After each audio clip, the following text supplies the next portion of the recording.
Alright guys, let's talk about some Instagram best practices. These are in no particular order, by the way. When you're posting a video or a photo that's a 16:9 ratio to your grid, this is the normal landscape or widescreen look as compared to the stories, which is a 9:16 ratio. Please, please, please pinch in the sides before you upload it. So many people cut off the sides of their video or photo, and they're just totally okay with it. I don't know if they just don't notice or what, but honestly, it makes you look like you either don't know much about Instagram or you don't care enough about your creative. Pinch in those sides to show the entire piece of content. Make sure your grid is full of incredible content. Instagram is a very visual social media platform. Don't bother uploading posts that are blurry or way too dark for anyone to notice. Not every post needs to be the most amazing post ever, but you should try to create consistency in your editing style, to say the least. This can mean to just edit the photos before you upload them, either in or out of the app, or it could mean applying a filter from an app like Visco or Adobe Lightroom. Your grid doesn't need to be 100% cohesive in the look, but you can always choose to apply the same filter to your content to create that feel. Save a preset in your Lightroom app or favorite a filter in Visco. Quotes usually perform well on Instagram. Try using these with your brand. And don't forget to credit the author. Authentic content performs better. The algorithm will show your content more often to your followers if it's not just another stock photo. Authenticity also helps create a community and boosts engagement on your posts, which Instagram loves. Step outside your comfort zone and get real with your audience. You'll be a lot more relatable, and they'll trust you more by the time you ask them to buy from you. Engage with related accounts and potential customers that might be interested in your brand. Try to engage for at least 15 minutes a day. You can find people through hashtag search. Just follow specific hashtags related to your niche and interact with the posts. You can stalk your competition and figure out which accounts are following them, then interact with their followers. And you can search for specific locations.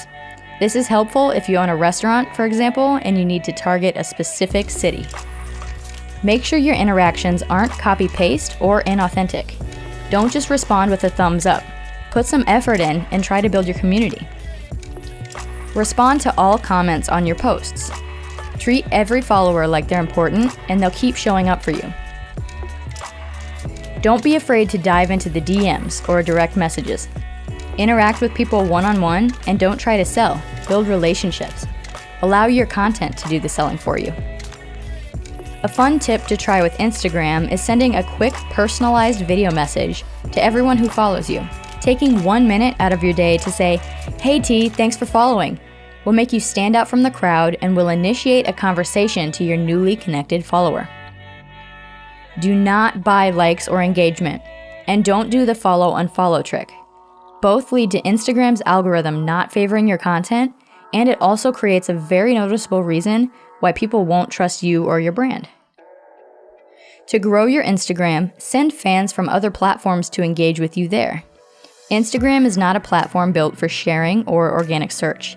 So unless your account shows up on the Instagram Explore page, it's difficult to become discoverable. Most huge Instagrammers funnel traffic from sites like YouTube, where people are searching for specific types of content. One way to get your content featured on the Explore page is to get power likes. These are likes from established, trusted Instagram accounts. This could mean a celebrity liking your post, or it could just mean a smaller influencer liking your post. You can figure out what micro-influencers are influencing the celebrities, and then engage with their accounts, providing value. To do this, figure out what pieces of content celebrities are interacting with by stalking their followers' content, and jump into the DMs with a micro-influencer that they've recently interacted with. Don't forget to initiate a conversation instead of selling right away, and provide value. Also, try to engage with someone who's industry related and around your follower count. Cross-promotion could not only get you on the Explore page, but it could mean everything to your brand if the new account's followers resonate with your content and decide to follow you too. Make sure your content is different on each platform so they have a reason to follow you on each. If you're posting the same picture on the same day to Facebook and Instagram, you're not providing any incentive for people to go and check out your account. If you'd like to post the same picture on both platforms, that's totally okay. Just schedule your content so the photo isn't posted on the same day.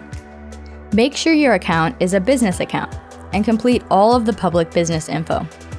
Fill out the description and be sure it's simple and easy to understand. Make sure you include your contact info and use the link wisely. You could just put your website here, but I'd highly recommend taking advantage of Linktree, which is a great way to create one link for your Instagram account that leads to several direct links to your other platforms.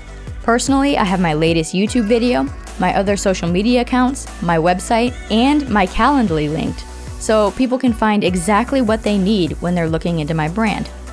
Use your keywords in your business name and hashtags in your description. For example, my business is TKM Co., and in the title, I included a line, and then I included modern marketing, as that's what I want to be known for. In my profile description, I could also use hashtags like hashtag content marketing or hashtag social media. Post on your stories 5 times for every 1 grid post. There's no exact number of posts that you need to have to grow your account, but just remember that creating consistent quality content is the key. I usually post once a day on my grid and 5 times minimum on my stories. The most important hour of your content being live is the very first, like with every platform. The more engagement you get within the first hour of your content being live means more reach because it shows the algorithm that people are digging the post. Because of this, plan on engaging with your followers right after you post a piece of content. Don't be pushy and be like, hey, check out my content, but start conversations in the DMs and bring it up if it feels right. Naturally, people who haven't interacted with your account in a minute will check in and see what's new if you've initiated a conversation with them. Don't post links in your captions. It doesn't create a hyperlink and it looks sloppy. Choose a few of your best stories and create highlights reels with them. These will show up at the top of your account and you can organize them however you'd like. I have highlights reels for our podcast studio, helpful tips, behind the scenes, our dogs, a bunch of things. Make sure to choose a nice cover photo for each and either include an emoji or a single word description for these so that people know what they're clicking into. When you're uploading a video and it starts with a fade from black, do yourself a huge favor and change the cover photo before you click next.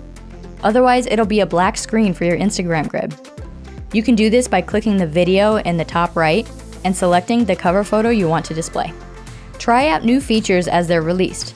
When Instagram releases features like new interactive stickers for stories or photo video carousels for grid posts, use them. The algorithms will favor you for it. If your captions are smashing together and the return button doesn't seem to be working no matter what you do, no worries.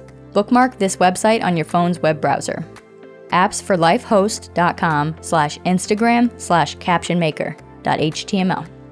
You can paste your text here, and then it'll allow you to copy and paste it back into your Instagram caption with the spaces between your paragraphs fixed and looking a lot more consumable.